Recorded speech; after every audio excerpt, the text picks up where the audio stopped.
Just like the street lights lit this town, like a fire in a blaze, gotta burn it down. Can't be afraid to leave this out.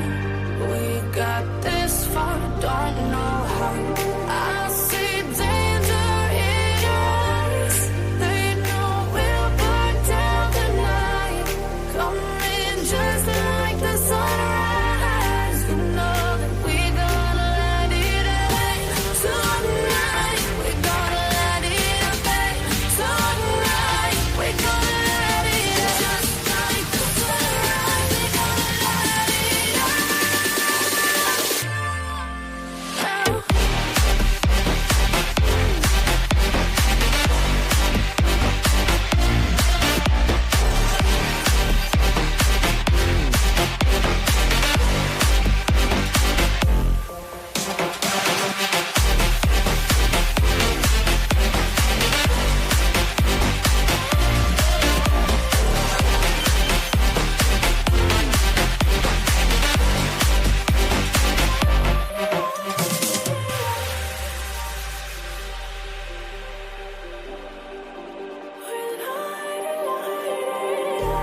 Just like a spark that's breaking out.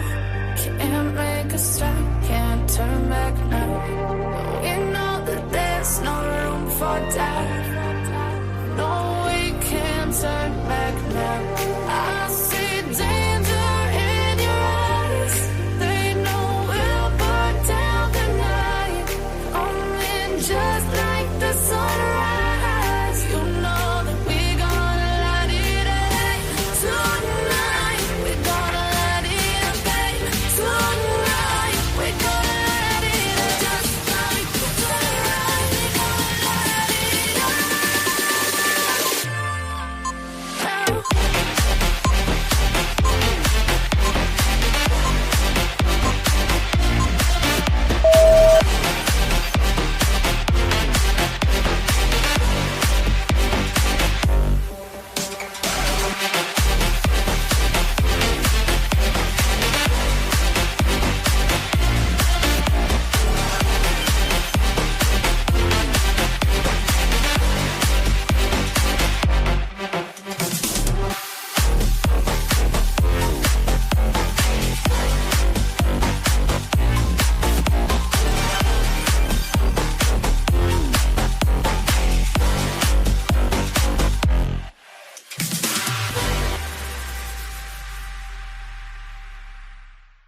Let me get the music.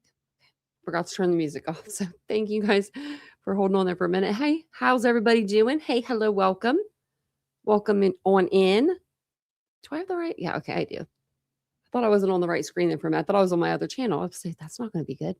But welcome in, everybody. It's good to see you guys. It's the 24th. I did remember to change my block tonight. I guess I could have just looked up in the top corner. Didn't realize that. But yeah, it's Tuesday, February 24th. We're that much closer to spring. I'm going to say that every time we come on live. I should have a countdown. We're like, what is it? 28 days or something? No, I think that's wrong. I don't know how many days. It's less than that, I think. But it's coming up. It's coming up. And don't tell me it's going to be cold. That stupid groundhog saw a shadow or whatever. But no, we are getting our spring. We're getting it. But welcome in, everybody. It is not snowing. Not snowing. So, yeah, not supposed to be any snow here. So that's always good. We don't have another snow for as long as I know, no more snow. So, and I'm happy with that. I'm happy with that. But welcome in, everybody. It's good to see everybody. It's good to see you guys. Welcome on in.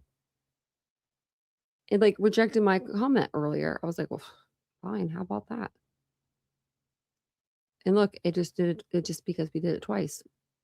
It rejected it the first time. So that's weird. Okay. Maybe it's because I was doing it over there. Let me just paste in this and then I'm going to put it, just pin it to the top and then we're going to go. No, don't put user. Why can't I do that?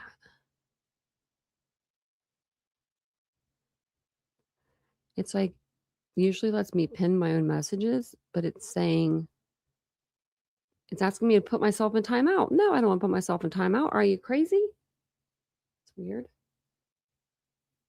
It's so weird. I don't know. If you love the channel, become a member. That's all I gotta say. I don't know. That's all I gotta say. That's so weird. Like, it's not on the vertical either. The vertical one is fine.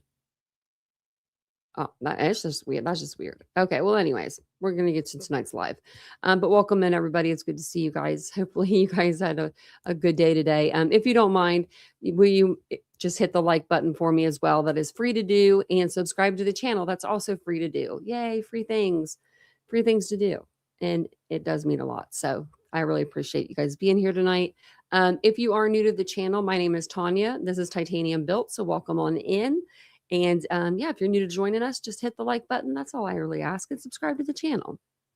Hey, Psalms. Oh, thank you for the super sticker or the super chat. Thank you. I appreciate that. Thank you so much. I'm trying to see what your picture is. Oh, it's a cat with glasses and it's a tuxedo cat. Thank you so much. I appreciate that. Hey, Kathy. Hey, Ashley. Welcome in, everyone. It's good to see you guys. So, I saw a few things of note that actually were an update today. If you guys didn't see my short video, I did do a short when I found out about Savannah Guthrie coming out and offering $1 million for the return of her mother. So I don't know if you guys could tell. I don't know if you guys could tell where I was, but I was at the Target. And I was like, just went back in a little corner. I was like, oh, I've got to do a short. So I did post that. And then there's some other things that have come out since then. Nothing huge, but we do have some Joseph Scott Morgan. So I knew Ashley would appreciate that. And then I knew the ladies would tonight. He's such a nice guy to listen to. He really is. So Nancy Liu is on the from News Nation. She's on the boots on the ground right now. So we're gonna I'm gonna show you some pictures that she got. But before I do that, just a quick timeline. If you guys are unfamiliar, Nancy Guthrie was last seen on January 31st at her home in Catalina Foothills. She went missing the next day. She was reported missing February 1st when she didn't meet a friend for a scheduled event, church. Authorities immediately treated this as a criminal disappearance because there were signs outside of her home that we could see that she was probably taken against her will. I'm sure that the officers found things inside the house that were, that led to them thinking the same thing. So the things that are a little bit new, we did get surveillance, of the night that it happened. And we may have got some surveillance from a previous time that the person was there. And that's insanity, if that's true. Him being there twice, that's scary. It's actually very scary. Because, she could have been home both times. Like, well, obviously the second time she was home, the first time she could have been home as well. But Nancy Liu got us some pictures. Let me pull them up for us. So apparently there were some workers that came today and they started putting up these like no trespassing signs like all over the property. I mean, not my taste, but I know why they're doing it.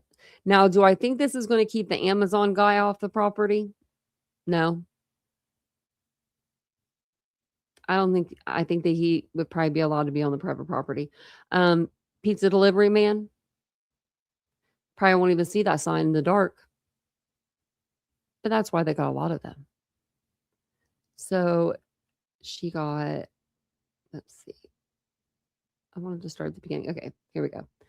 It's so pretty out there. Okay, so this must be the driveway here where this truck is. And then, because you can see, it looks like, is that JLR with his red shorts? Because he used to always wear red shorts on his lives. About to zoom in. Okay. But you got this lady here. She's carrying like a handful of, signs in her hand. They're no trespassing signs. Actually, I can open it in another tab and then I can zoom in a little bit more. But yeah, you can't really see what they say. But I didn't know what they were at first. So then she's got a lot of them. So she's putting in these like little poles.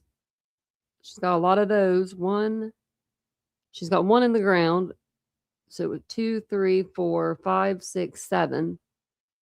Is this one over here? I don't know. 7 altogether that I can see. It's a lot. Is it really him? I bet it is. I could spot them red pant leg anywhere. Probably was him. It probably really was. He used to always wear red shorts on his lives, and then I think when he got with Magnolia, he stopped or something. Maybe he's back with the red shorts. I mean, that was like his signature look. That and a media shirt.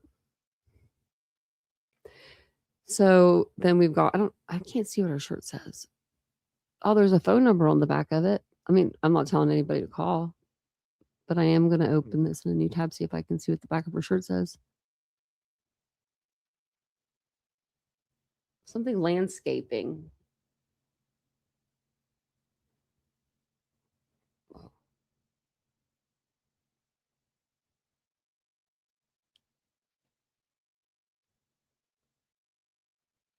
I mean, a landscaping company for no trespassing signs? Couldn't you pay like the kid next door to do that for cheap? I mean, I don't know. I mean, oh, and look, there's even a cop with her, a lady cop. Okay. So that's all that was. I mean, I just want to show you that. But yeah, they're putting no trespassing signs up. I don't know if they're going to have a cop station there. Doesn't look like there's anybody that I can see. So I'd put those signs up. Oh no, if I was the family, I would just go down there and probably do it myself though. But that's just me. Maybe I wouldn't, would I? With all those cameras there? If they knew it wasn't me, like, right? Like if I could go in and they didn't know me. I mean, like, yeah, that's impossible at this point. But then I would. Because I mean, I don't know. I would be thinking that's kind of expensive to do. And I know they don't have to worry about money, but in my household we would have. So I would have probably been out there with the gloves. Yeah. Yeah, probably should have invested in security. Well, she did have a camera around back on like her roof or like somewhere that they took off, and then she had the Ring doorbell, but she probably should have had a little bit more, like a lot more, especially someone her age. I mean, you just want to be able to like, if something were to happen to her in her home, you would have that footage maybe to like help you see what happened. I don't know. That's just me. So Savannah did offer $1 million. I'm gonna actually go to her Instagram. $1 million for the recovery of her mother is what she's saying. I'm gonna go on her Instagram so we can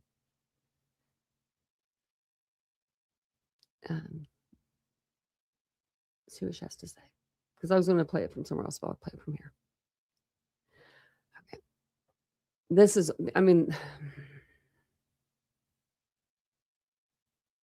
It's really sad. Like 84 years old. She's still living her life. You know what I mean? She shouldn't have actually had to get extra cameras because there shouldn't have been a freaking prowler out there. Like 84 years old. I mean, come on. I don't even know what you would do with an 84-year-old woman for this long. 24 days. That's a long time. It's over 3 weeks. Like, I mean, I don't know. I pray that she's alive. But it's not like looking good. It's just not looking good anymore. Like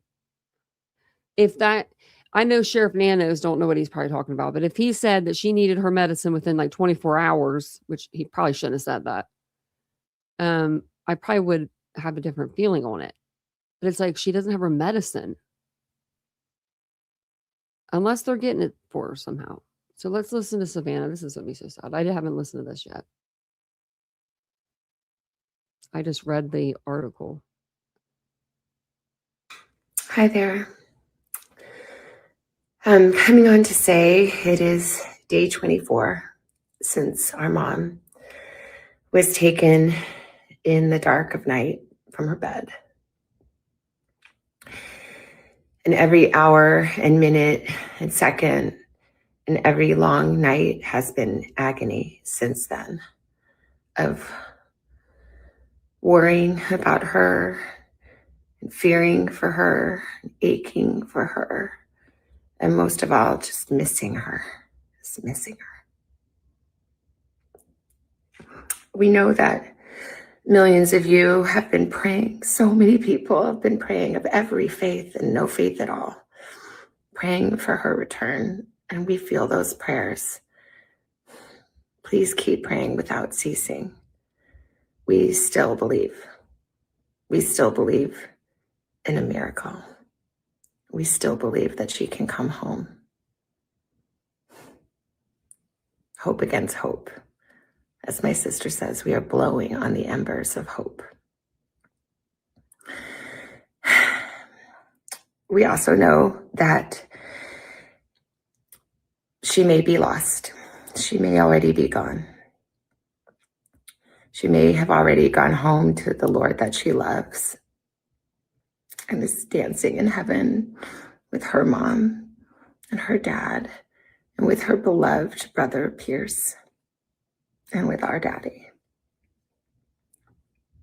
And if this is what is to be, then we will accept it.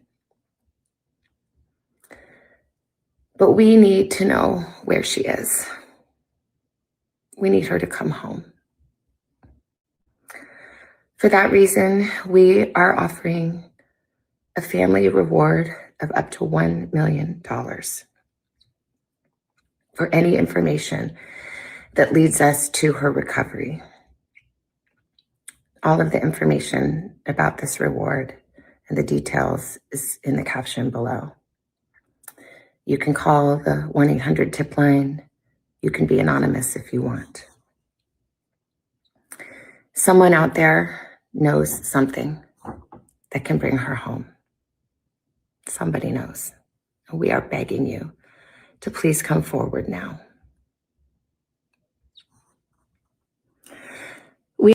Sorry, not to cut short, but $1 million. She wants her mom back. Some will bring her back. I mean, where's this guy at? Where's ransom note guy? That I have to make sure my family is good to go before I come forward. They can't be poor. Where it was his exact word. It was weird what he was saying. I don't care what Heart Beloved says. The guy is, I don't know. But where's he at? You know what I mean? You wanted 67,000 to begin with. We're getting you $1 million here. I'm sure that'd be enough for your family to go be on their way. We also know that we are not alone in our loss. We know there are millions of families that have suffered with this kind of uncertainty. And for that reason today, we also are donating $500,000 to the National Center for Missing and Exploited Children for their work in helping families who are coping with loss and actively looking for those who are lost. We are hoping that the attention that has been given to our mom and our family will extend to all the families like ours who are in need and need prayers and need support. So please, if you hear this message, if you've been waiting and you haven't been sure, let this be your sign to please come forward, tell what you know, and help us bring our beloved mom home so that we can either celebrate a glorious, miraculous homecoming or celebrate the beautiful, brave, and courageous and noble life that she has lived. Please be the light in the dark. Thank you.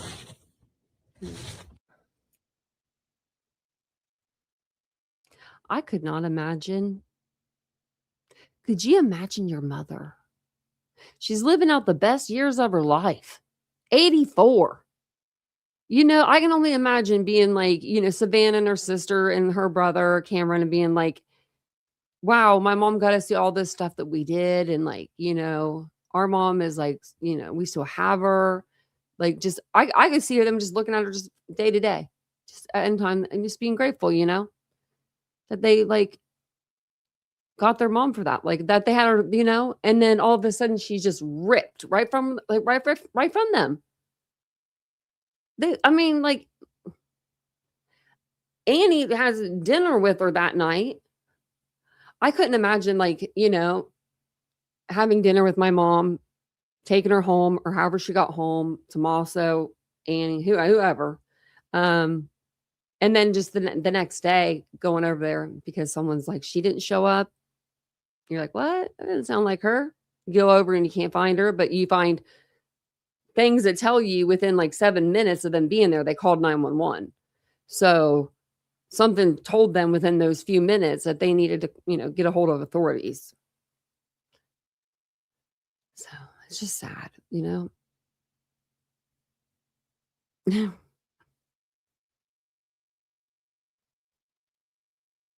living to be that age. And then, yeah, had this happen right. I couldn't even imagine being Nancy. Imagine being Nancy. Yeah. You're like, these are my golden years. 84. Sharp as a tack. I hope that she's able to come home. Either way. Because they do need to be able to celebrate her. Like I don't think that's just the thing though. If she was out there, like just out there somewhere because let's say that somebody killed her and they disposed of her body, wouldn't you think the cops would have like got somebody by now with that? Just I guess not. They can't even get the guy with the freaking ransom notes. I don't think are real either. Okay. So Joesph Scott Morgan, he does have a YouTube channel now though too, and he does have his podcast.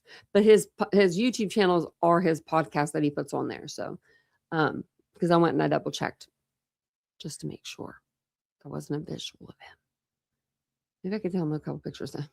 But I do have a couple pictures of Nancy Guthrie that I was able to upload, and then a couple off of Instagram, I think. They're not Instagram. Something that I was able to upload a couple. Oh, off of Twitter.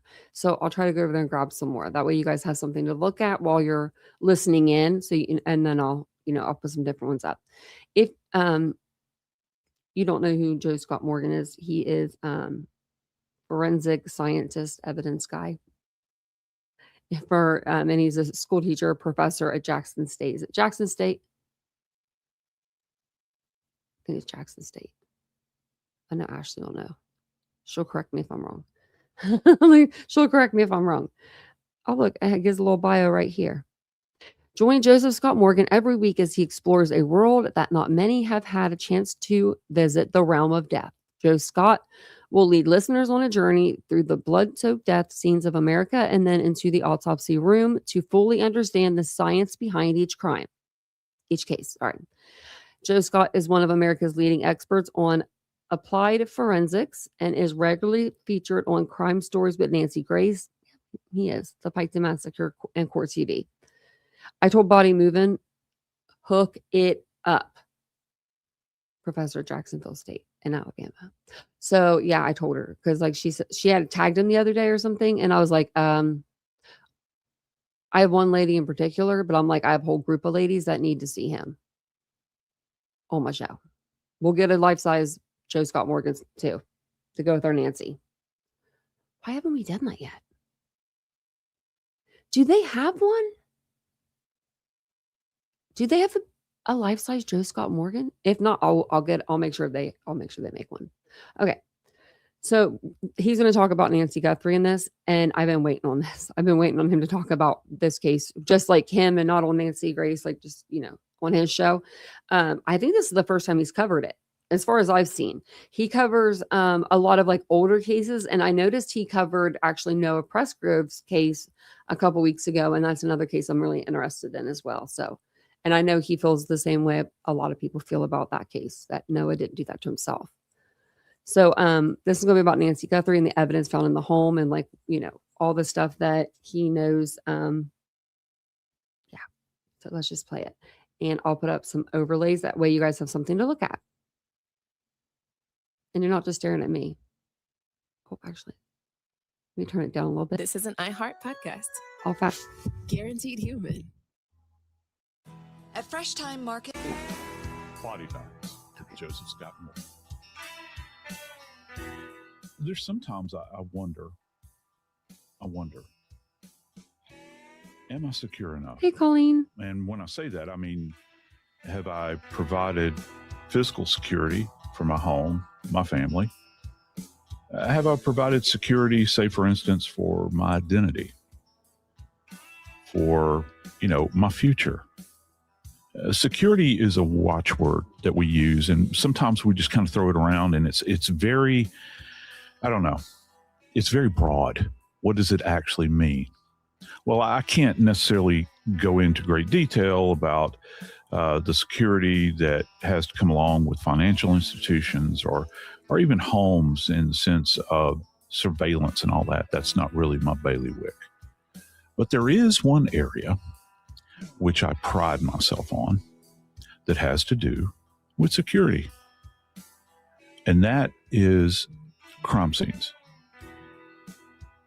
What does it mean to secure a crime scene?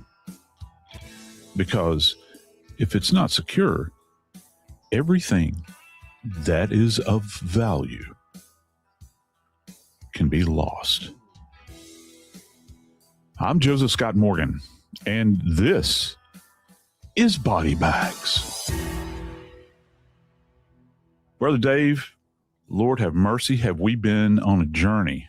It has been unique in the way this story is covered. And I think the reason is twofold, and I mentioned it. I mean, in the first days, when network broadcasting is very territorial, also very incestuous, and meaning that people working at the network level on the air do come from other places and go other places. And in this, so this is one of those rare occasions where the person, Savannah Guthrie, is very well thought of in the community of talent. People that have worked with her on the air and people off the air all say great things about her. What that means, when her mother went missing, everyone at the network level had a story to share about Savannah, a good story about who she is and how she treats other people. That's why all the borders were down. You've got Good Morning America on ABC talking about the Today Show, their chief competitor in that morning time, talking about the network person. You know, these are no-nos that are not done. Fox and Friends. Yes. And you know, polar opposites here. Right. And yeah, I mean, yeah, I got to tell you, it is amazing. Can I add a little bit to this? Mm-hmm. I think that I'm going to a really dark place here. I think that there is kind of this sudden hint of situational awareness on the part of a lot of these folks that are in the public eye. How so? Because I think that your high profile nature makes people in your close circle adjacent to you. I think that it has the potential of having them targeted. Mm. And there's an awareness. And I've held that. I feel that mm-hmm. on one level because, you know, I look at this and I just look at the landscape out there, you know, in Pima County. And I think out of all the houses on that street, all the retirees that are there, all of the money that is allegedly there, the affluence there, why her? Yeah. And so I don't know. It's really dark, but I think that, you know, you go back to, you know, kind of these threads of connection relative to to all of these folks. And I think that it hits them, the reality. It's as they say, a cold cup of coffee. That's why the case has gotten the coverage it has, because of the people involved. The network anchor of a morning show is a high profile individual for the network. As a matter of fact, in Savannah's case, she was heading to Italy to cover the Winter Olympics for NBC. So, there's a lot going on in this story that still hasn't been told. But I think that's why the wall-to-wall coverage, it has been 3 weeks now as we begin taping this show. And that's a long time. When you look at an 84-year-old woman being kidnapped in the middle of the night, where we were told she's got 24 hours and her medication is up, she dies. I mean, you remember that? That's what we were told at the very beginning. That was right off the top. So right here from the timeline, let's go back to January 31st. Nancy Guthrie vanishes from her home. Saturday night, January 31st, she went to her daughter Annie and her husband, went to that house, took an Uber at 5:30 in the afternoon, went to do dinner and game night. She gets home 9:48. Her son-in-law drops her off at her home. Boy, Nancy would get mad at me. Well, who's her? Who's him? What are you talking about? All right. Son-in-law drops Nancy Guthrie off at her home. Garage door closes at 9:50. This is the assumption that when the garage door shuts, Nancy is inside the home. 9:50 p.m., January 31st. At 1:47 a.m., February 1st, the doorbell camera disconnects. We'll talk about the video in a minute. At 2:12 a.m., camera software detects a person, but no video exists yet. And then at 2:28 a.m., Nancy Guthrie's pacemaker app disconnects from her phone. We have been told it connects via Bluetooth and has about a 20-foot radius. That's it.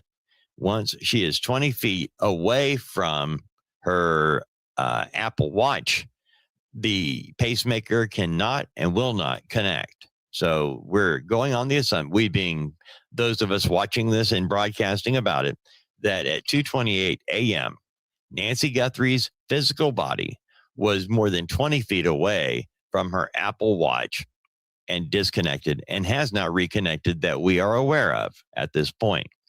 The next morning, Nancy Guthrie, again, the reporting was all over the place on this, but over the last couple of years since COVID, Nancy has met with some friends of hers on Sunday mornings to watch the streaming of a church service out of New York City that Savannah Guthrie attends live and in person.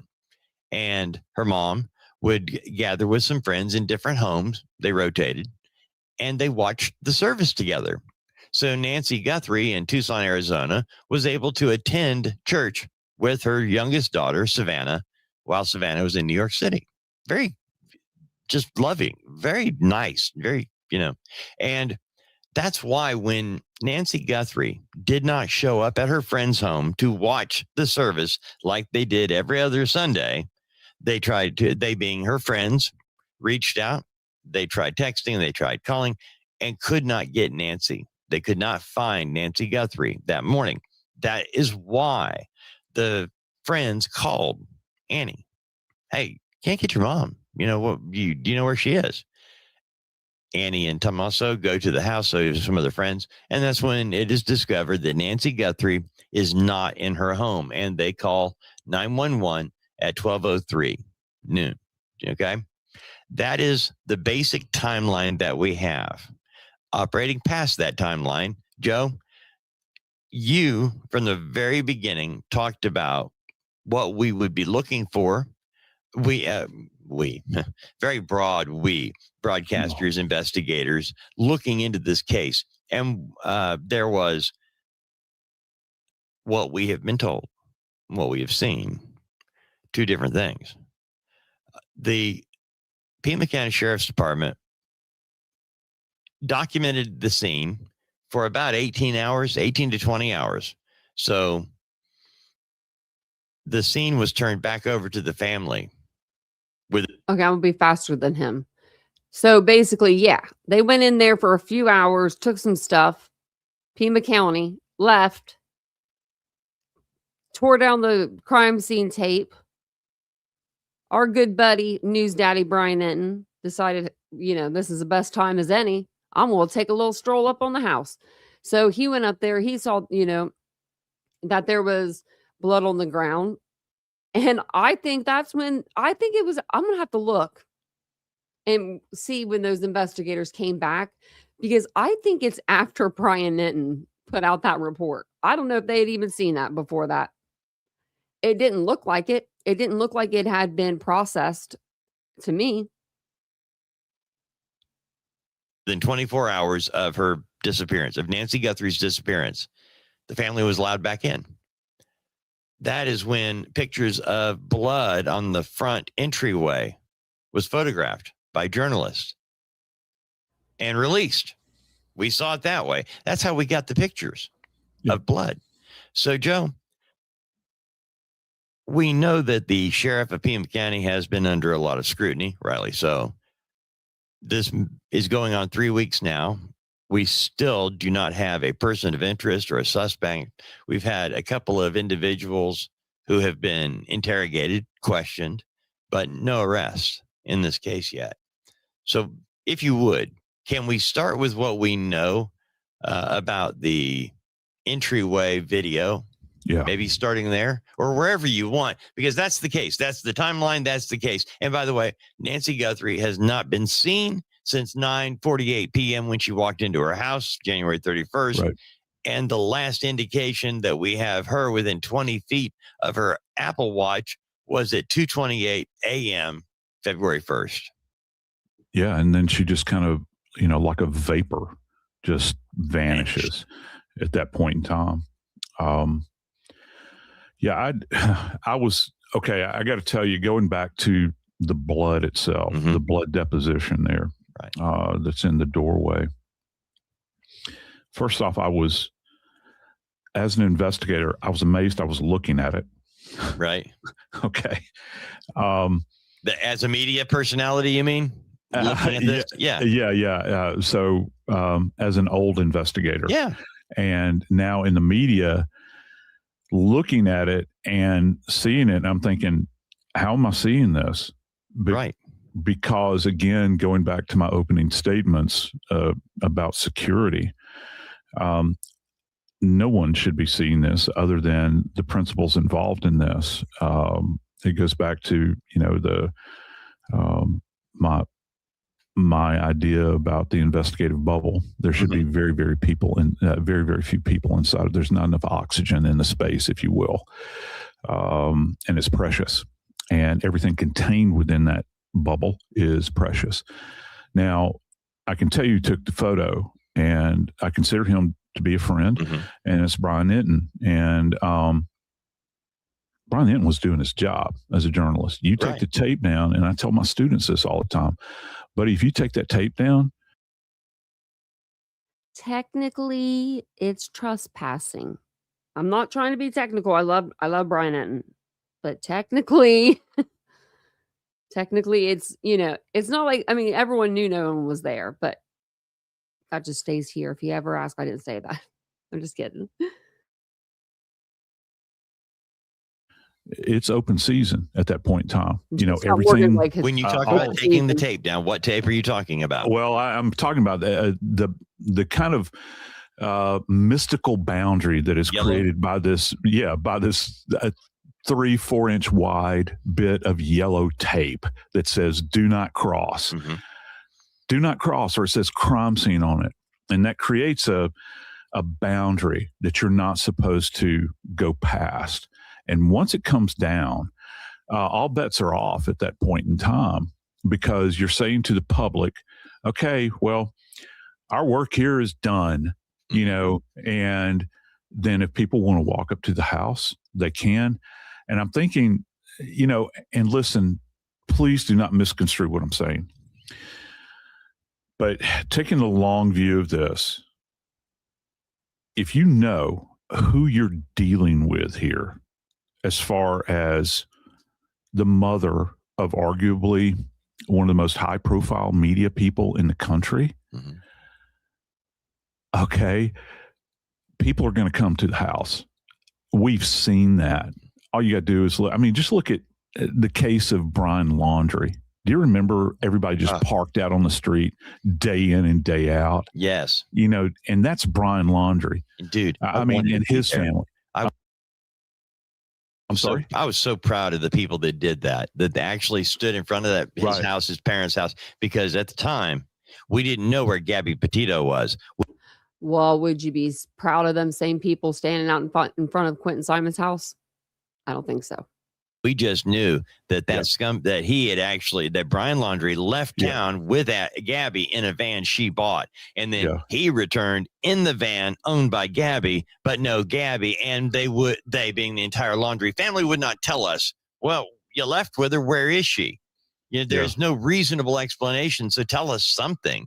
And there were. Hey, I got to tell you something. Let me correct you on something real quick here, Dave. Yeah. It's okay to say scumbag. I saw that you were about to say it. It's okay. You can use it. You can use the term here on body bags. That's fine. It just the whole family, that whole family. Yeah.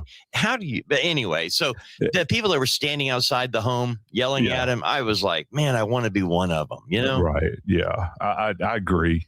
And again, it attracts like flies at a barbecue. Yeah. People are going to show up just out of curiosity. Mm-hmm. I've been to Rex Heuermann's house, and there are signs up everywhere at that location in Long Island. Yeah, because you got gawkers that come by all the time. So if people that lived next door to that house that was falling apart, and they would be like, hey, stay off my yard, or his house is over there. Well, what they're so sick of it because it's a very open space, and these other houses are beautiful. And I'm standing there, and man, and I'm looking at this place, and I'm thinking, oh my Lord, what a dump. Wow. And they have had to put up signs there. So that's evidence, I think, of our theme here, that people are going to show up. And with Nancy Guthrie, the fact that this scene was released so quickly. So going back to the blood. You said Brian Enton took that picture? Yeah, he did. He walked up with his camera. Arguably, I don't know. Arguably, Brian is probably the hardest working person I know in media. Yeah. I don't come across anybody. This man travels more than anybody that I know. And he is always on air. I mean, always. So anytime I'm starting to feel sorry for myself, all I got to do is think about, She's sorry, Will. But he got the blood. He got the picture of blood. My confusion, when you said we don't normally get that, and I'm like, what? I get in looking at these. Usually, we're talking about seeing this way after the fact. After months, years, sometimes. That's when we get these types of pictures, but never in the investigation. Yeah, and I look at it, and there's a term that's provenance, and you think about provenance as it applies to antiques, fine art, where you're talking about something of value, where you're trying to measure it and you're trying to understand, is it intact? Okay. Mm-hmm. And I love that term because it kind of encapsulates what we talk about relative to evidence in forensic science. So here, let me throw this at you. Yeah. The fact that Brian walked up there means that other people could have walked up there. And let's just say that at some time in the future, someone is hooked up on charges in regards to Mrs. Guthrie.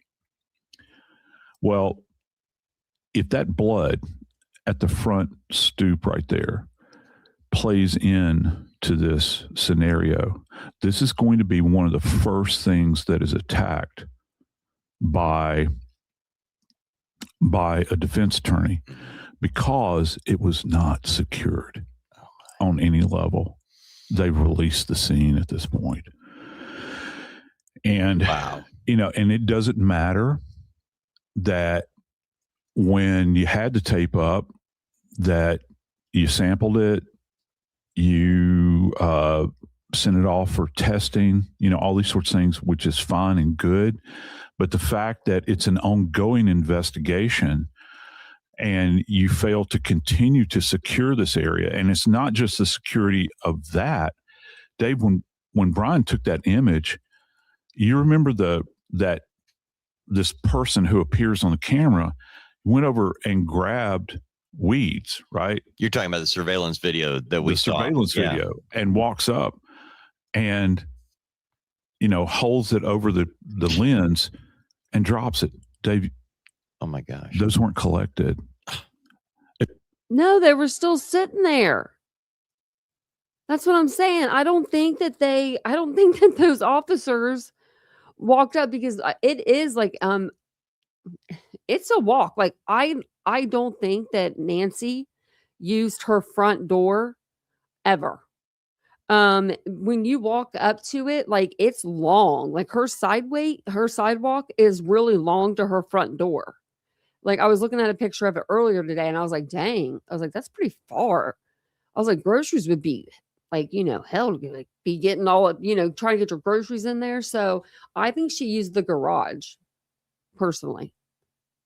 It's not like, okay. And so I think that's probably why I don't know why the officers wouldn't check that, because they're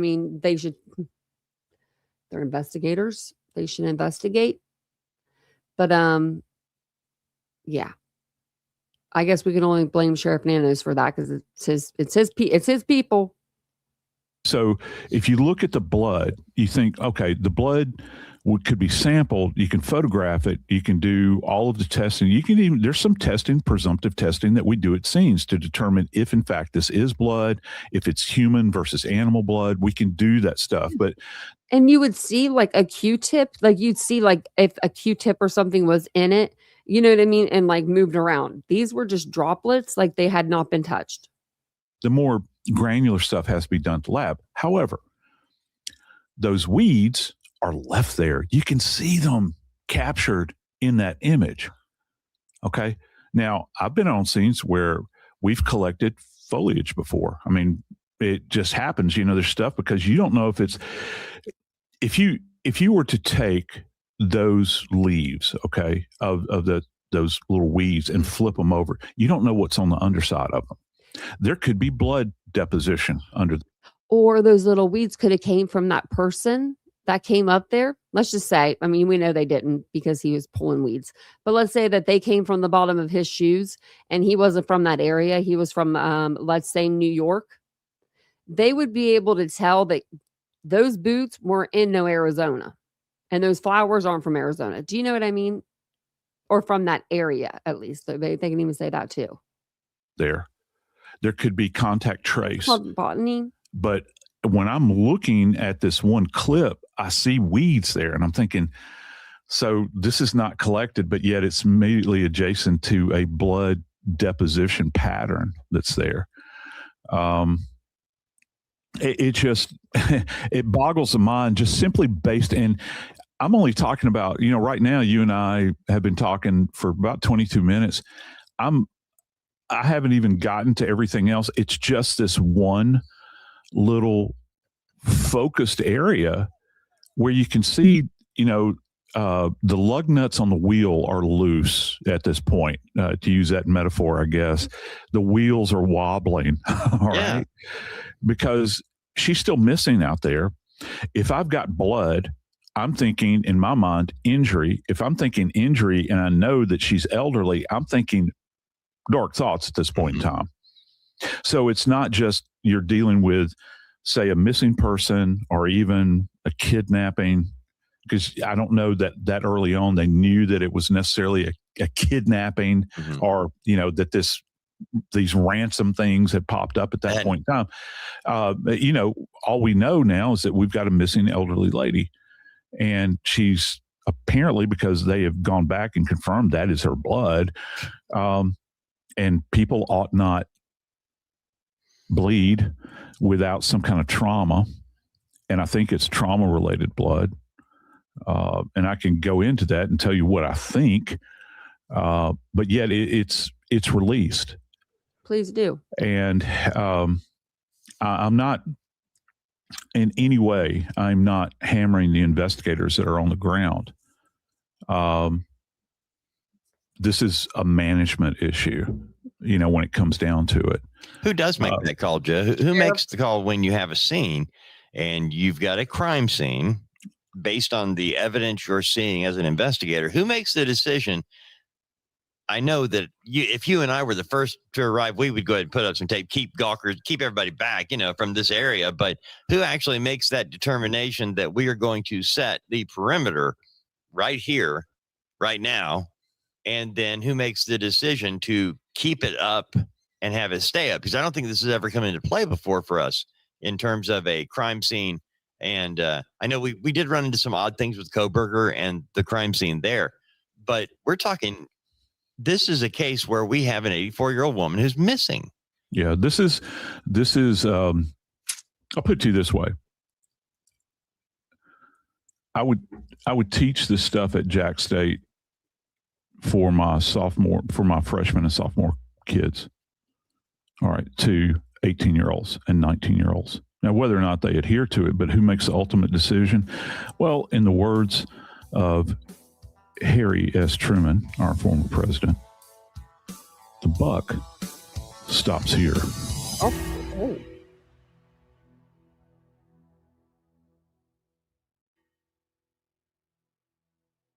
When you walk in, Caesars Detroit style.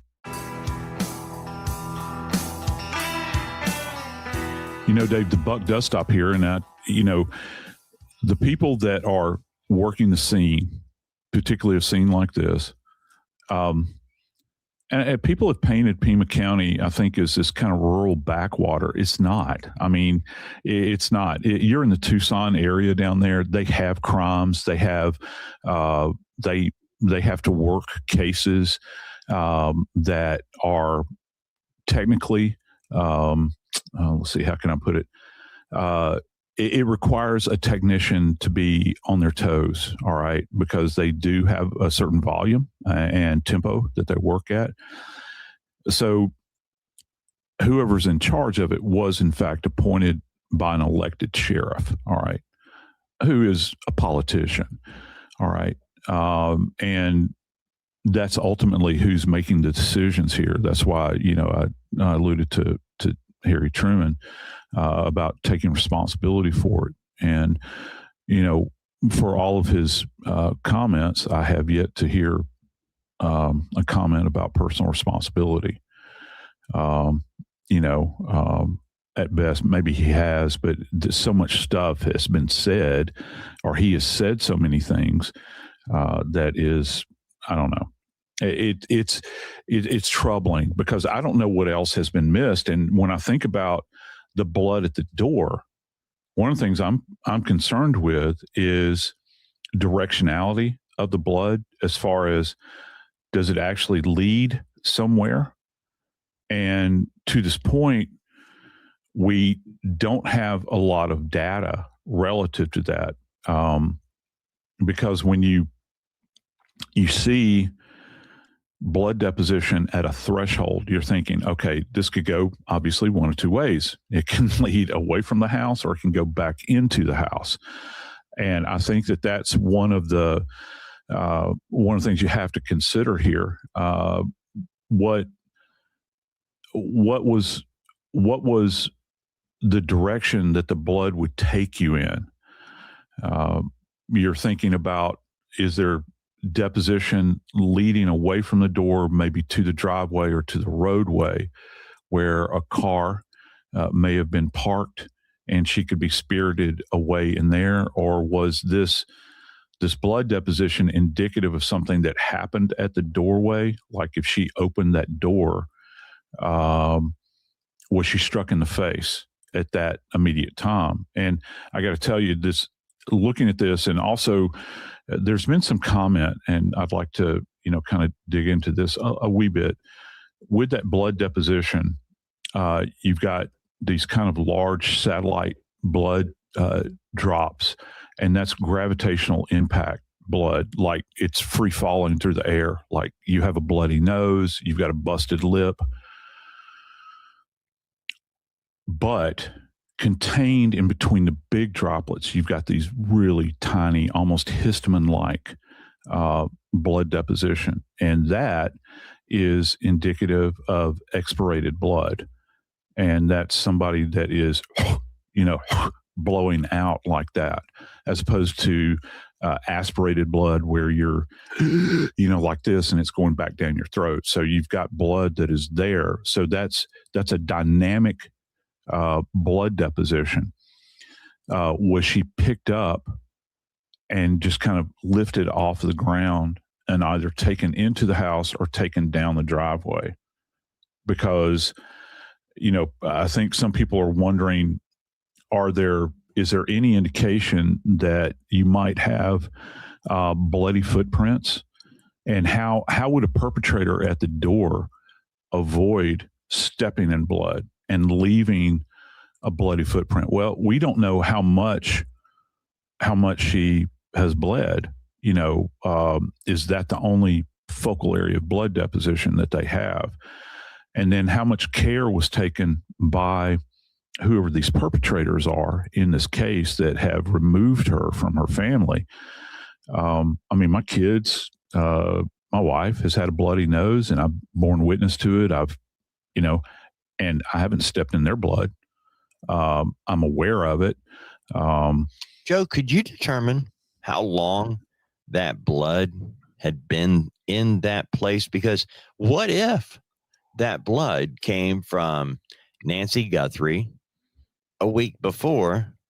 She just had a little slip and fall, bumped her head, noggin or whatever, and some blood came out. And could you tell if it was a week or two old as opposed to? I think, that's an excellent question, Dave. Thanks for asking that. I think that with dried blood in particular, and keep in mind also, as you well know, that area out there, it's like being in a convection oven.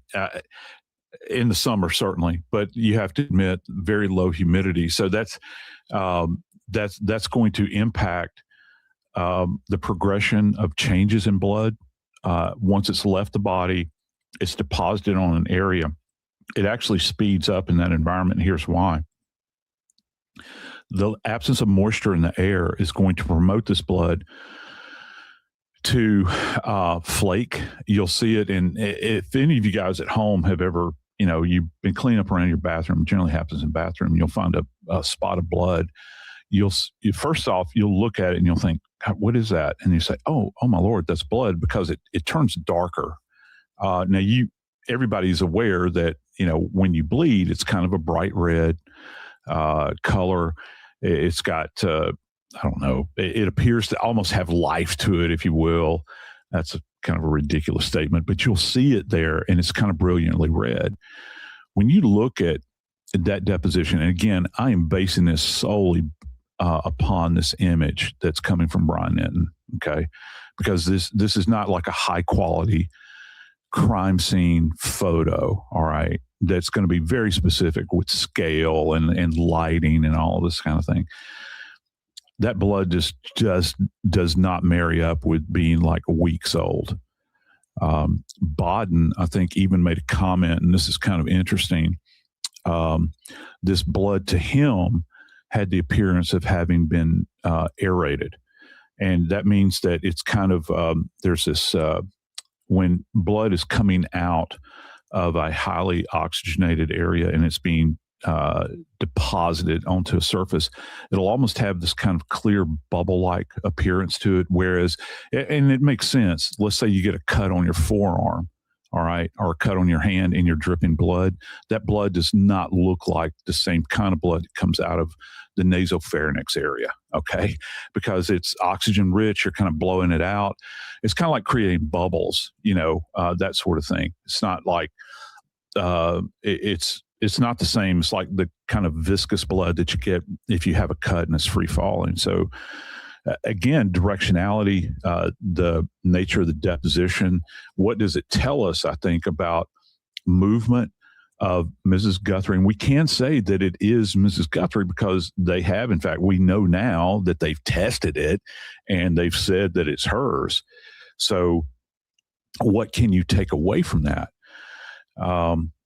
And, the blood reveals the blood reveals a lot for us, I think, because therein it encapsulates all kinds of evidentiary. It has all manner of evidentiary value. We can look at the dynamics of the flow, the dynamics of the deposition.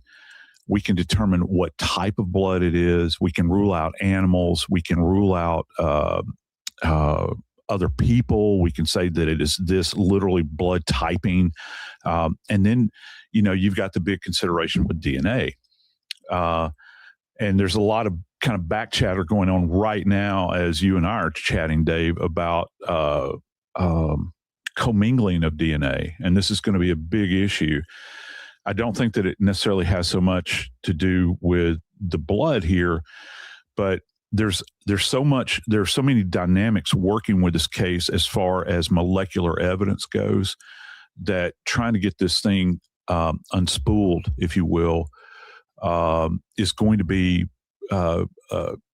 it's going to be the task of a titan. You're really going to have to have people that are on point with this, with every step of the way. That's why, going back to earlier comments about scene security, Dave, it is those little things in the end that tear us to pieces. It's the little foxes that spoil the vine.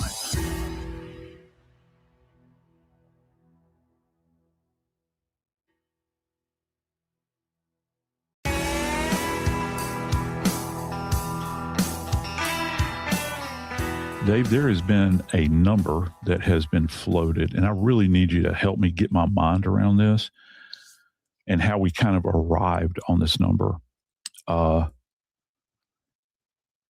It is the idea that whoever entered into Mrs. Guthrie's house may have been in there for, I don't know, they're ballparking it like at 40 minutes, this sort of thing. Mm-hmm. Can you kind of explain the genesis of this? You're so great at timelines, which I am not. It's one of my big weaknesses. But I would love to know what his opinion is on that. It doesn't have to be specific, but could you kind of frame that out for me? Because that's a very specific number. I got to tell you. I think it's a bad number, actually. Really? Yeah. Okay. The number is 41 minutes that we supposedly have at least one kidnapper inside the house for 41 minutes. That number is not pulled out of thin air. It is based on the 1:47 a.m. when the doorbell camera disconnects, the Nest camera out front. That happened at 1:47 a.m. The next one we have, the next time, is 2:28 a.m. when Nancy Guthrie, her pacemaker, is no longer connecting to the Apple Watch. So that right there, she has to be at least like 40 feet away from her Apple Watch. That's where the 41 minutes come from, 1:47 a.m. to 2:28 a.m. And I'm looking at it and saying, okay, I understand the 41 minutes, Joe.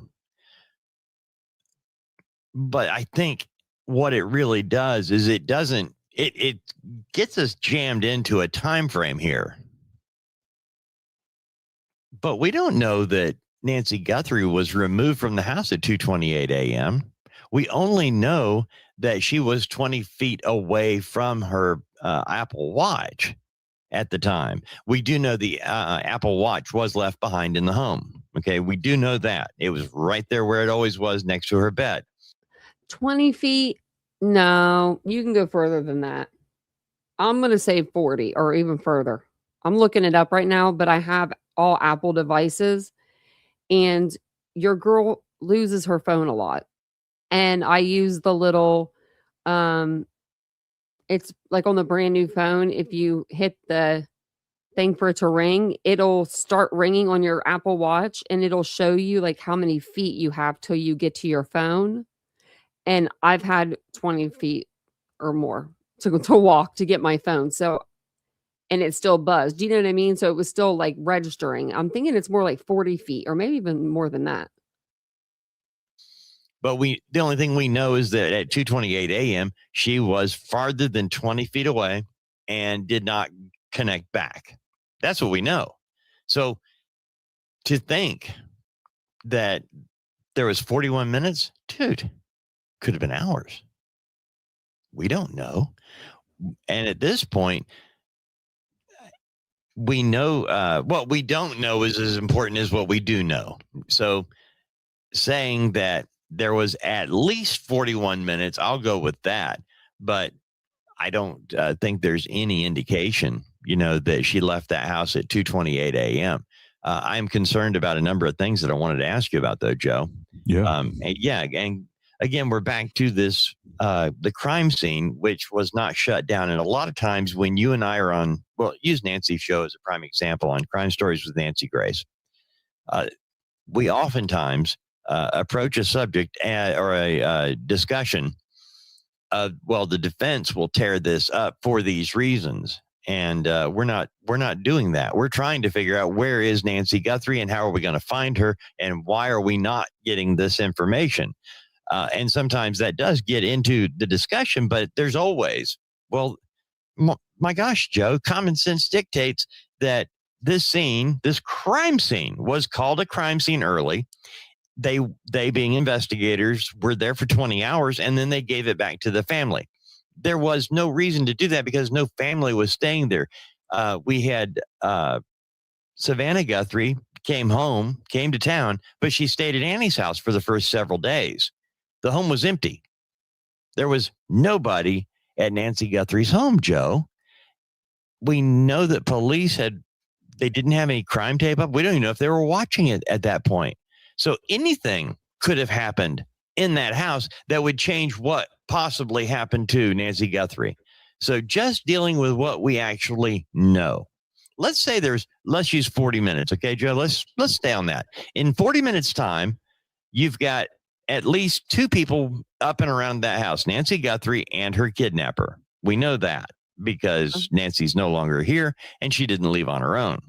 We have a clumsy, bungling idiot at the front door who's trying to cover up the lens with weeds. I'm sorry, but that's the truth. Like, how is this idiot, like, literally, how is he getting away from, Sheriff Nanos, okay, okay. I can understand that. I think that Sheriff Nanos probably couldn't find himself out of a wet paper bag. I really don't. But the FBI, like, how is this guy that literally decided to cover up the home security system with some weeds, which, apparently it worked because he just ended up taking it with him. Why didn't he just knock the thing off to begin with, instead of going back and getting the weeds and trying to cover it up? That's a good question. Why didn't he just knock it off to begin with? Like, if I would have saw that, I would have been like, oh crap, I'm going to be seen, so I'm going to take that with me. I wouldn't have been like, oh, it saw me, let me go cover it with some weeds. I cannot wait till this person is caught, because we are all going to have like a good laugh at whoever it is, we're going to be like, I think we're going to be shocked, I tell you. Still boggles my mind that you would go to the trouble to cover yourself with multiple, gloves on your hands and face mask and everything else. And somehow you didn't think about, I need to cover the lens, pulling weeds to do that. It's crazy. But once that individual is in the house, Joe, every step they take is going to leave a mark. And I'm assuming probably wrongly, but I know that my feet carry dirt. Yes. My shoes carry dirt. They have little markings on the inside that covers dirt and everything else I've stepped in. We've got this individual walking up the driveway and assuming once he or she takes the camera off the mount, goes into the house. We don't know if there was, we don't know what transpired to get in the house. We haven't seen that yet. But isn't that individual going to leave at least footprints behind in that home from entering in that doorway right there? Yeah. Glad you asked that, because most people, I think when you think of footprints, people always think Okay, they walk through blood, they walk through mud. And for my friends, my colleagues that work up north, you leave footprints in the snow, which always is amazing to me how they lift prints out of the snow. That's an entirely different conversation. But, and they can do it and they're good at it.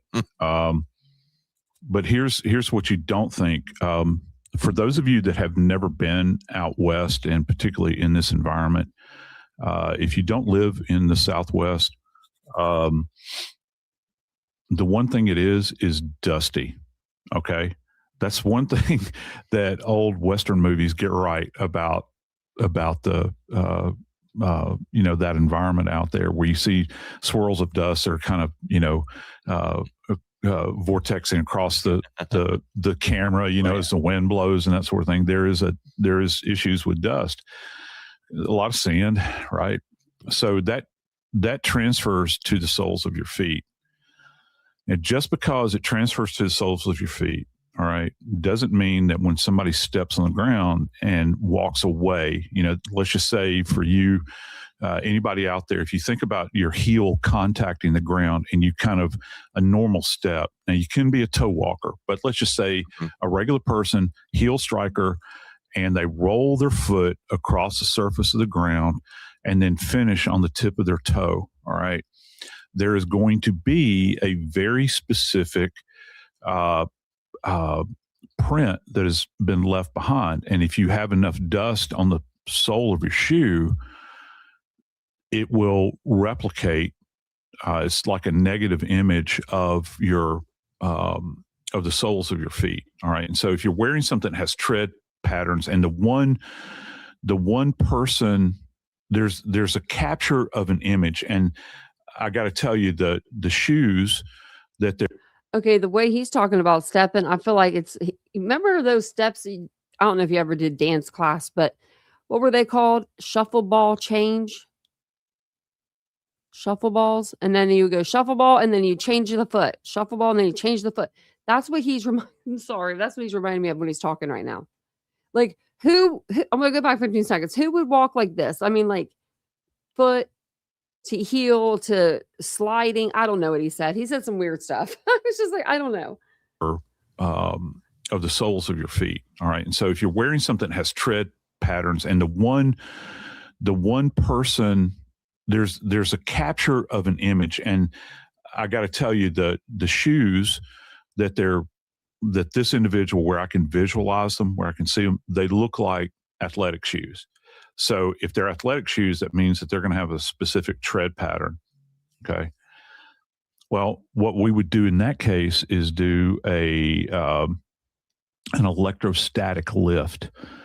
And so if we suspect like an area around a door in particular, let's say just inside the doorway, if you're coming in through a garage and you're entering in through the threshold, coming onto like a ceramic tile surface or hardwood surface, there is a film that we lay down, and it's generally like Mylar, and it's attached to a device that generates an electrostatic charge, and it works based on magnetism. So when that sheet is placed over that specific area, Dave, and that charge is applied to it, it grabs that dust in the shape or what is left behind. I'm trying to frame this so everybody understands the tread pattern that's left behind, and you carefully lift it up, and that thing is attached to that sheet.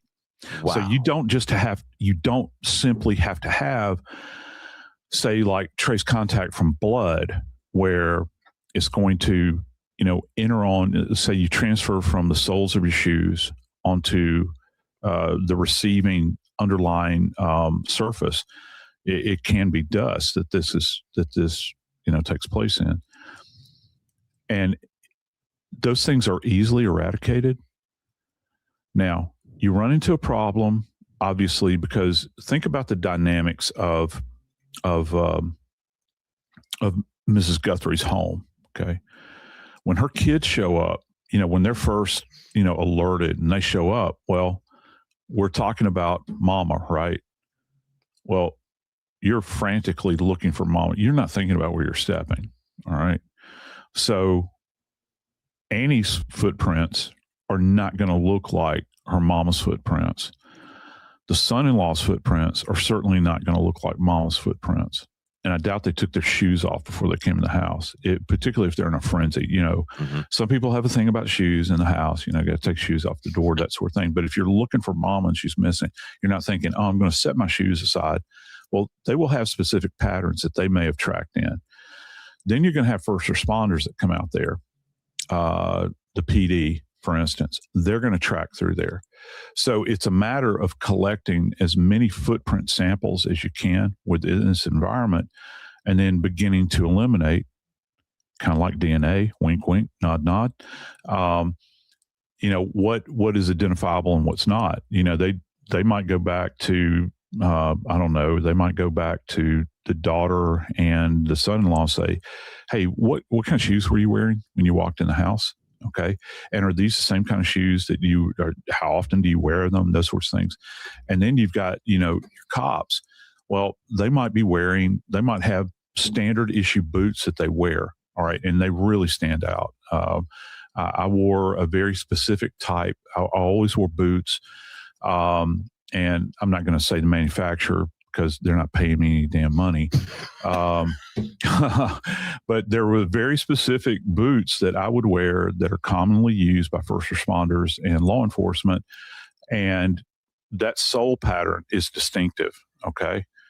Well, if you bring somebody in that's wearing, say, workout clothing or, track shoes or, whatever, athletic shoes, how do these fit into this environment?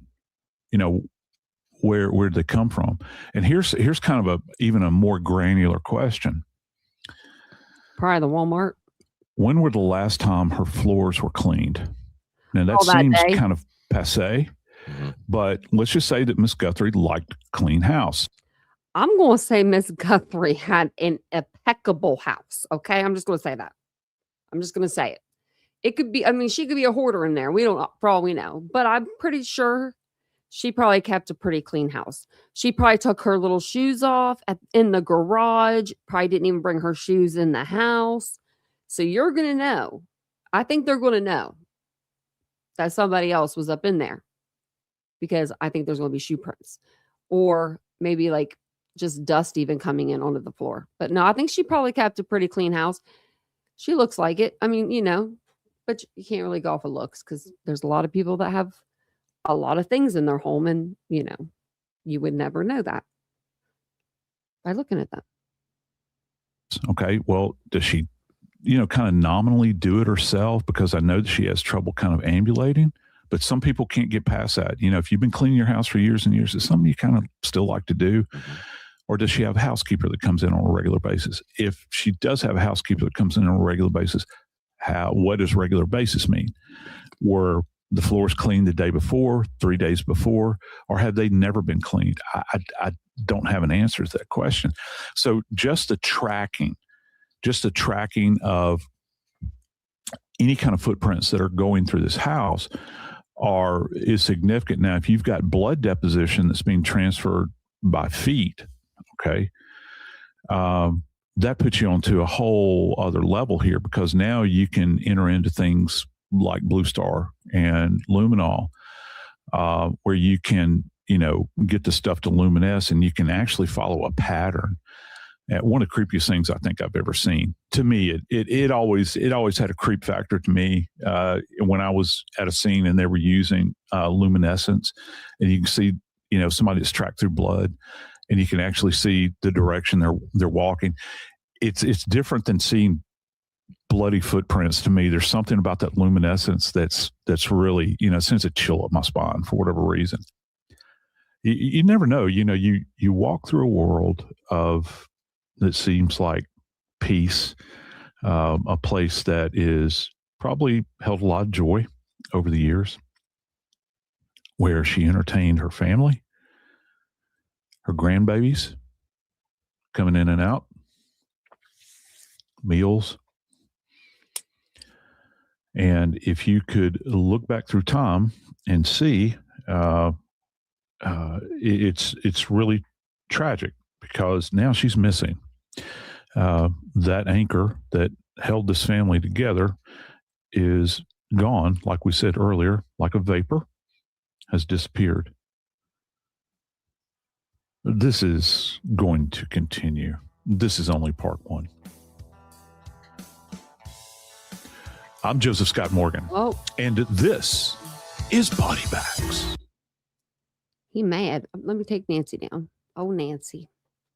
She's America's grandmother right now, or America's mother. Whichever applies to you, you know? Just bring her home. I guess there is a group of, I think they said Mexican mothers. Yeah, Mexican mothers. I want to make sure I was saying that right. I guess with years experience, like looking for missing people, they're joining the Guthrie search. But what they're doing is, I guess they wanted to come up here. Well, they did come up here to do like a land, like they wanted to apply to do like a field search, but they came up and everything. And I guess someone told them no, they couldn't do it. And so they're going down to the other side of the border, which I think is great. We need someone on that side, right? We need some help over there in Mexico. I mean, just in case. I feel like she's not there personally, but you never know. And all of their flyers they're putting up are in Spanish, so like even better. Because, you know, obviously people will be able to read them. And yeah, they're like going to help look for her. So I think that's really awesome that people are like, you know, really trying to help. But now we have people like, I don't know if you remember in the Sebastian case, a group of people came out and they tried to make a whole lot of just really bad stuff. Like they just tried to make the case have some drama, and it was the United Cajun Navy. Now there's multiple United Cajun Navies out there, right? I'm just talking about this particular one. Well, now they're going around saying that JLR is a pedophile. Because back a year ago, JLR busted him out for the Sebastian Rogers stuff. And so now they're like saying that he's all this. I'm like, JLR is a lot of things. Okay. JLR has wrote a book about what he is for the most part. He's put everything in there, not all of it, but most of it, you know, Todd Terrell. That's the name. I knew I forgot the name because there was just so much crap that's happened between that and, you know, I should have known you would remember Todd Terrell. Yeah. And I'm like, no, don't call him that. Okay. He's not that. Like JLR's a lot of things, but he's not no pedophile. Thank you, High Tea Club. He has improved. I'll give him that. You know, and like I feel bad for him that him and Magnolia broke up and stuff too. Like, yeah, he was a huge scam. Yeah, I remember finding out like right when I read it, it was something on Twitter they put, and I was like, oh no, this ain't real.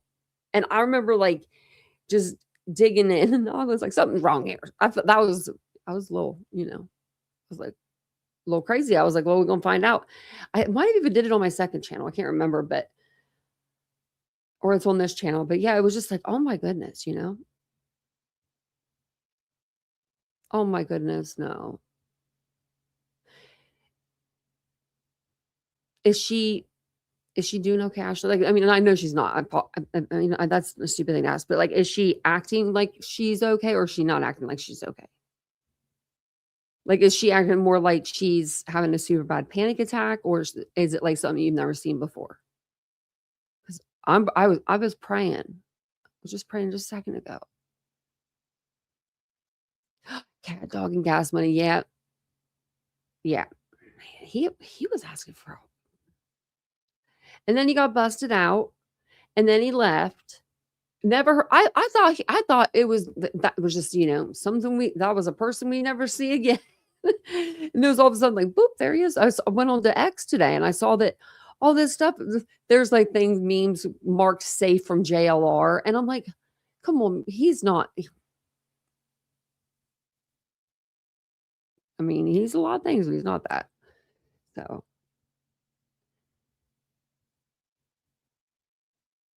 And I'm glad that they're taking precautions, though, to get her moved if something were to happen. She's acting out of it. Oh. You knew what I meant by that. You know, like I was trying to get your doctor's view because you are there with her all the time. You know what I mean? Like, you know, if she's not acting right or if she is acting right.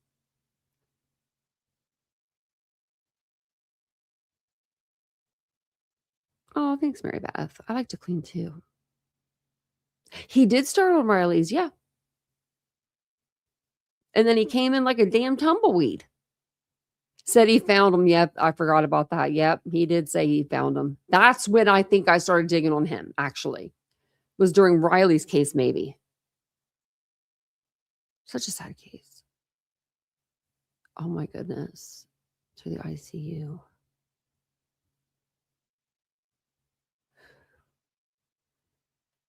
Get a hold of him if you need anything, man. That sucks. Boo's got to be like the strongest person I know.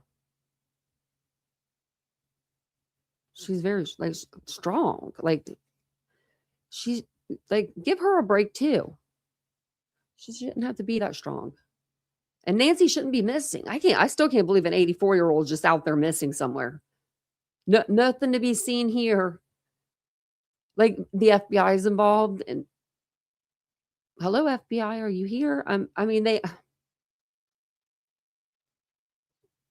did they bring the BAU unit in? They had to have brought them in. So what is their analysis? I would love to know their analysis. They would never tell us, but I would love to know, like, did you, is your analysis 5'5" to 5'10"?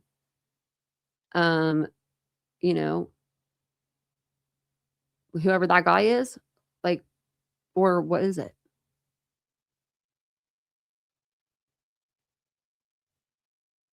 Yeah, he has. He's been boots on the ground, yeah.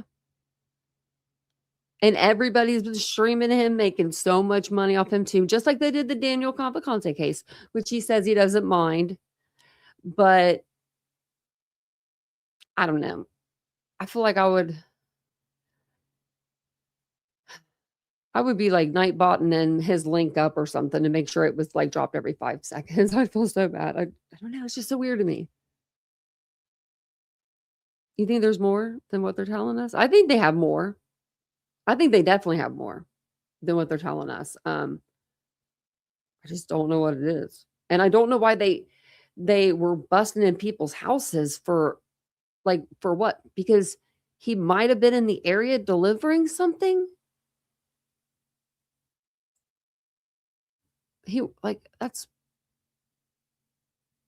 Bust up in the door for that. I guess you wouldn't want to go in quietly just in case they had Nancy, but I think you'd want to go in a little quietly because if they had Nancy, just slither in. I'm hoping they have more video. I really hope they have more video and that's what they're going through and they're trying to just connect the car. I hope they have like a car even and they're connecting it. But I feel like they had that, they'd probably come out and tell us. Like, be on the lookout for this vehicle. Now, sorry, somebody did put a sign in Nancy's front yard today and it says like, to the kidnappers. Unless JLR is streaming that and they're watching JLR or some station that has the news, they're not going to ever see that sign. I don't think the perpetrator is going to go back to the scene. Now, if they do drop Nancy off, they're not going to drop her off at home. They're going to drop her off somewhere else. Now, if you're listening to my podcast because you ain't got nothing better to do, drop her off at a hospital. It's fine. Just go do it right now. And if you're the guy that wrote the ransom notes, there's $1 million, $1,200,000, 1 million from the family and then 200,000 from the $100,000 donation and then the 100,000 up to $100,000 from the FBI. But they'll probably scale back their money, maybe. Just not putting anything past them.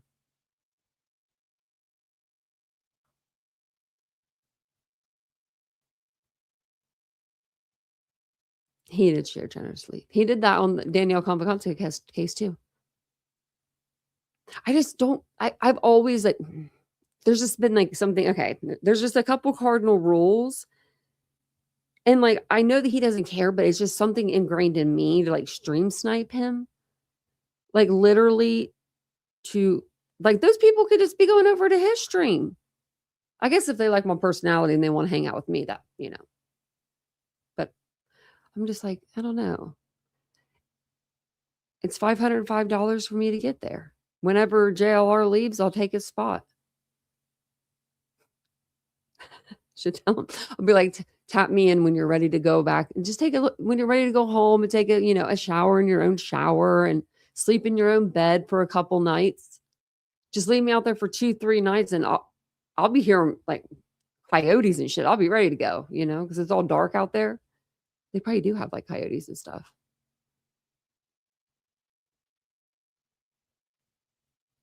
Oh no, burnt yesterday. And 2 men were arrested. Anytime there has to something to do with like a fire and a victim, I don't know what it is. I just am like those cases, those horrific cases. Like I don't know why my brain is like I don't know how people can think like that. So I'm always interested to hear about them. I'm just because they're just always so bad. I'm so sorry to hear that. That's so sad. 85-year-old kidnapped.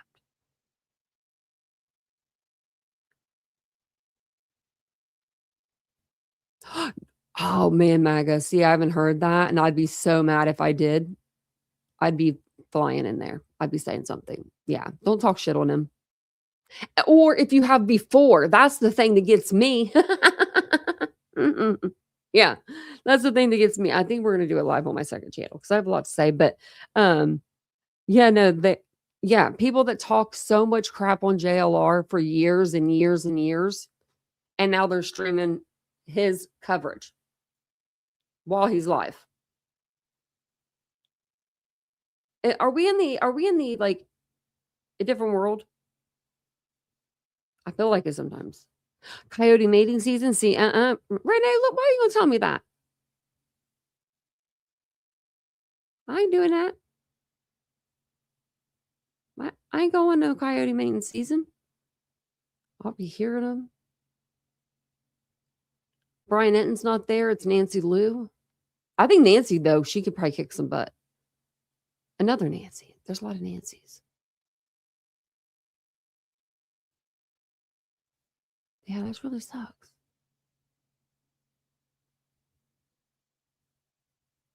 Well, thank you guys all for being here. I appreciate it.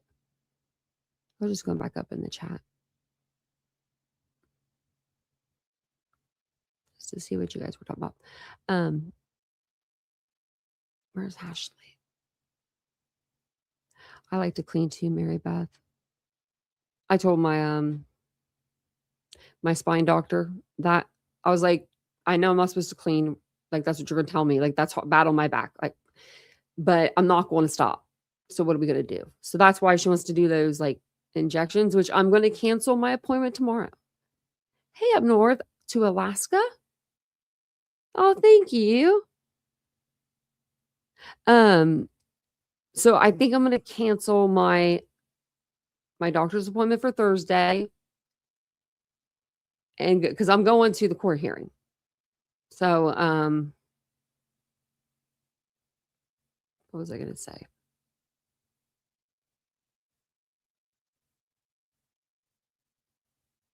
can't remember what I was gonna say. Actually, let's see if there's anything. Let's see if it's been canceled really quick. It wasn't earlier. If I could spell the name right myself.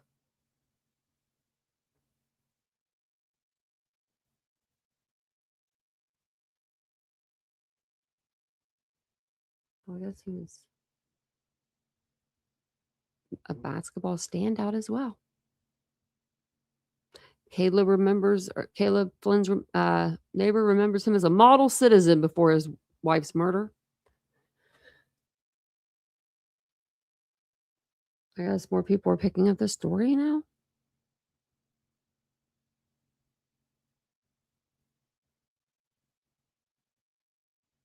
Yeah, I don't see. They haven't changed it, so. It should be Thursday at 1. No new news really. I mean, I could find some probably if I dug deep. Oh, I have to see if Trevor wrote me back. I don't even know if Trevor wrote me back. Dang that it.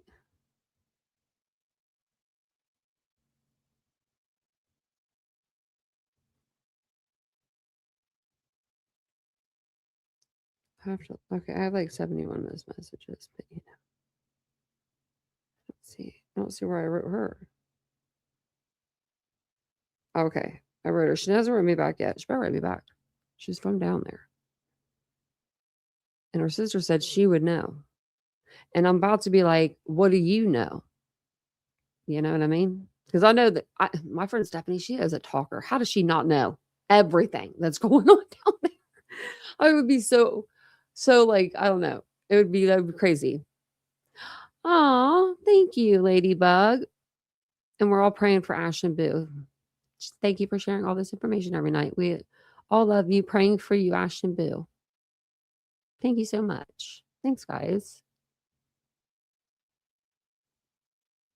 Yeah, don't get involved with women other than your wife. Or how about divorce your wife? Or let her divorce you. That's what she was going to do. That's what we're hearing from local. And the local that I know, my source, my source, which I just told you who my source was. She said that she thinks she heard. She said she didn't say she heard or she thinks. She said that she was leaving him. And I was like, oh, so that's just.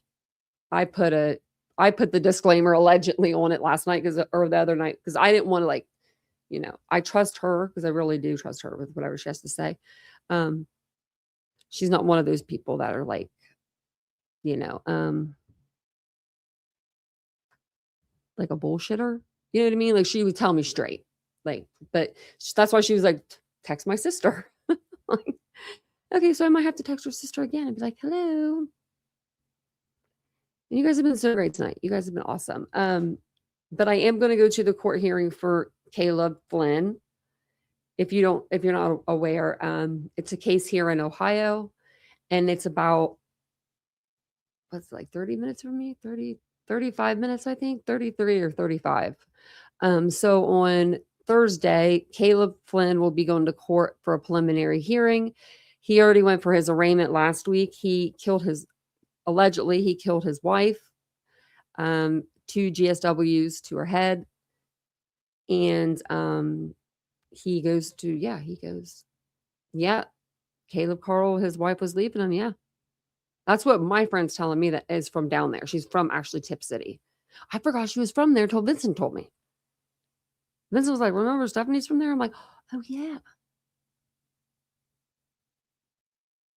I think she probably figured out that he was having an affair.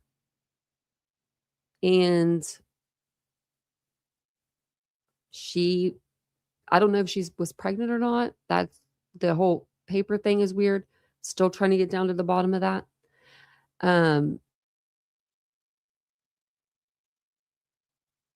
It's just all weird. We'll find out preliminary hearing, I think. We're going to find out a lot, I think, at the preliminary hearing. Because usually they're like little trials in a way. So I'm hoping that we find out. Let's see. In Ohio, was a preliminary hearing in Ohio? What is...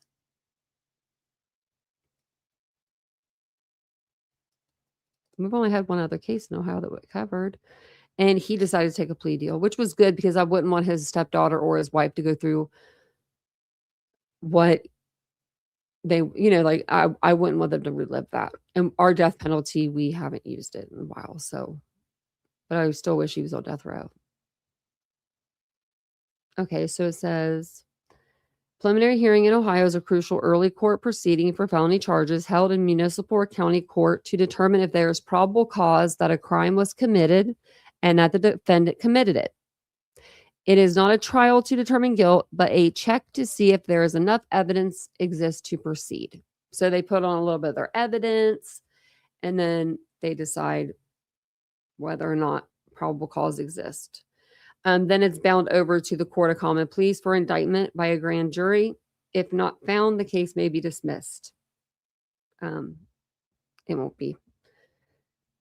Yeah, so it's just the proof. The standard is to show probable cause, which is much lower than beyond a reasonable doubt.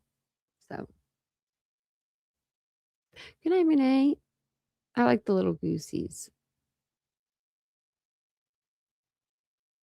One silly goose. I like that name. I'm glad you said something because I would have never known. Yes, I would have. By the way you talk, I would have. It would have taken me a little bit, but I would have been like, I know that person. Thanks, Maga Mama. You guys are so sweet. Yeah, like, I'm so thankful those girls didn't wake up. And a lot of people were saying like different things, and I hope that he didn't do anything to them. I hope that they just were sleeping. I don't know if they shared a room. They had separate rooms. I'm assuming they had separate rooms. That I don't know for sure. Because if they had the same room, I would almost think that like maybe they could have been awake, but then they like they ran back to their bed before anybody like, could come in there. But I don't think they share a room.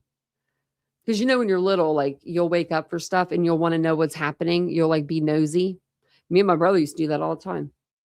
Like if we could hear people downstairs, we would wake up in the middle of the night. We were like, not like middle of the night, but it'd be late, like 10 or 11, like we'd probably be asleep a couple hours and we'd be like looking downstairs. So thank you, High Tea Club. And you made my goal. Look at that. Thank you. I just saw the little confetti. Thank you guys so much. Thank you for the $14.99. That's so sweet of you guys. Thank you. You guys have been great tonight. You're great every night, though. What can I say? Someone said earlier that they had the best chat on YouTube. And I'm like, I would like to, I beg to differ. I think we're pretty cool over here. Thanks, High Tea Club. I appreciate that. We have a great group of people. I think we do anyway. And everyone's always so inviting. So you can't beat that. You just can't. And we talk at the end of our lives. We chit chat, I usually should save all this stuff for our members' lives, but I just don't. I just end up talking to you guys at the end of the life. I can't imagine not having my mother. Could you imagine like just like a stranger waking you up? Like you go to bed. You just went to bed. Like that is sad if you think about it. Like you just went to bed. They probably went to bed at what? 9 o'clock, 10 o'clock, maybe 9 o'clock, 10 o'clock. And your mom probably comes and gives you a kiss goodnight. And you wake up to a stranger and you no longer have a mom. I can relate to that almost. I mean, I lost my dad in a car accident. He was killed in a car accident. So in a way, but not like this. Like he wasn't shot by my mom. Do you know what I mean? But the whole like just losing a parent that fast. But it's life changing. I was 22 and it's life changing, and it was a car accident. I couldn't imagine it being a bullet and my dad doing it to my mom. I would be in a mental hospital. Those little girls are going to need every bit of that GoFundMe. Let me see if I can find their GoFundMe. Because they are, it's just so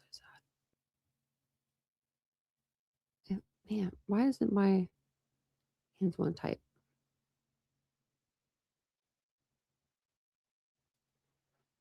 Here it is. And they didn't put it in his name. I'm so happy they didn't. Wow. Well, there we go. Okay, so John Crawford, husband of Kara Crawford, one of Ashley's closest friends, is the one that's doing it. So they started off with their goal with being 50,000, and their goal they have raised $144,372. They're going to need all that. Top donations, you got people 2,000, 1,000. That's so nice.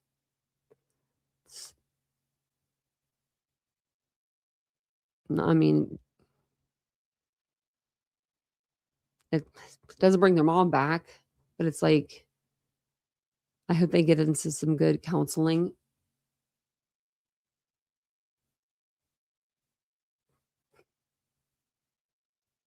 I hope they can get into some good counseling. Because I've tried to get into good counseling. I mean, I am in good now, but it like took a long time. I hope they could find someone. Hey, Mandy, you just about, if I say you're just at the end of the live. Oh, did she? She had court again. Courtney Clenny did. Man, that case seems like it's dragging out forever and a day too, doesn't it? I know, Joey. I think she looked better today than the last video. And I don't know if it was the yellow sweater or like the yellow cardigan or something. Do you know what I mean? Like maybe it brightened her up a bit. But wow, your mom was young. See, my mom was 9 years older than my dad. So she was the opposite of yours. 39, 40, 41, 42, 43, 44. Yeah. Literally 8 years.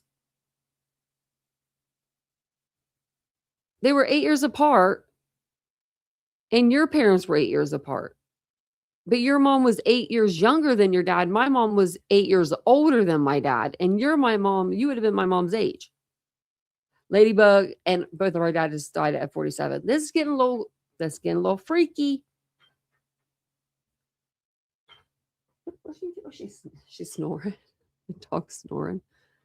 I don't know. It was in that backpack. There was a lot of something. I mean, whatever he had. My mom never remarried either, but I couldn't picture her remarried. I mean, I would love for her to have found someone, but, He looked young. I think that he looks really young. Yeah. Yeah, my parents were 8 years apart too, like 8 or 9. I think it was 8. I think it's me and my brother, and I was 9. Yeah, like your mom was younger than your dad, and mine was older. Really? Your mom's older, 9 years older? Yeah, my mom was like a little cougar. Wow. She was. Look.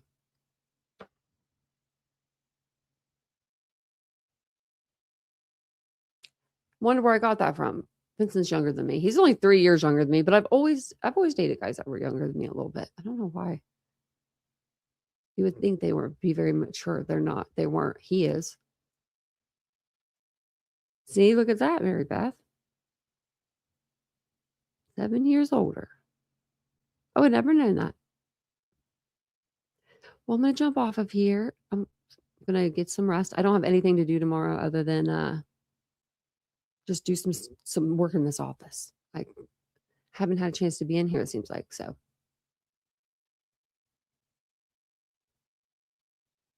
yeah, how old were you?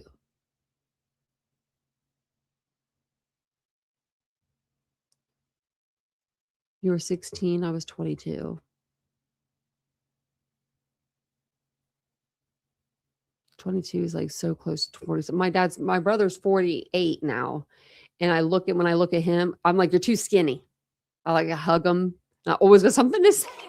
I always have something to say, like I'm his mom. Like, you're too skinny. You need to gain some weight. So, but I'm going to jump off of here. I'm going to get the dogs to sleep, which they're already asleep. I'm going to put myself to sleep. But I appreciate all of you guys being here tonight and watching the show with me. And I'll be back on tomorrow. We'll talk about, we might talk about the Flynn case since I'll be going to court the following day. But if not, we'll find something. We got some more stuff. We got all kinds of stuff. So I didn't cover, Willows is covering the trial, but I did cover her case, but I only covered it like twice or 3 times. I thought about doing like recaps on it. Maybe I'll do like a community poll or something and see if you guys want like a weekly or like 2 a week or something we can do. Because I heard it's popping off in the courtroom already. Which is crazy. But thank you guys for being here. I'll be back on tomorrow. I think I'm going to go on my second channel too, because there's been stuff going on in the community. And I think I got something to say. So I'll see you guys all tomorrow. And also I want to do, I want to pack the rest of my clothes with you guys. I still haven't done that in the other room where I was like, organizing my stuff. It needs it. It's like it's making my eyes hurt. So I might want to do that tomorrow on my second channel, Unfiltered with Tanya. So if you're not over there, make sure you go over and you subscribe. Thanks, guys. I'll see you all tomorrow. Bye.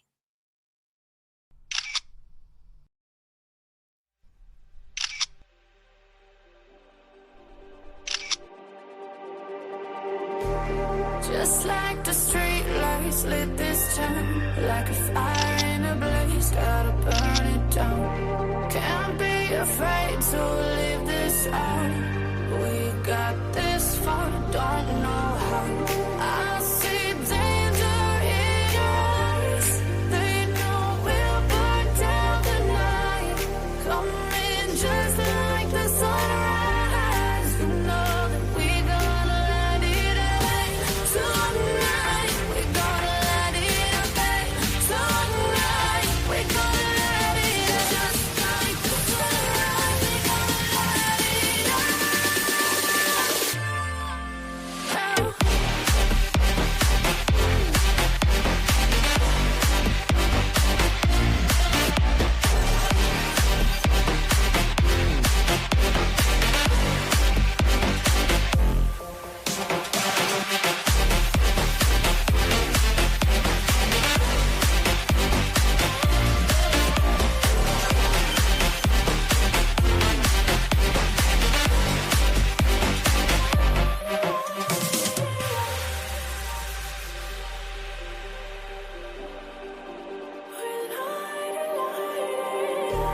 Just like a spark that's breaking out.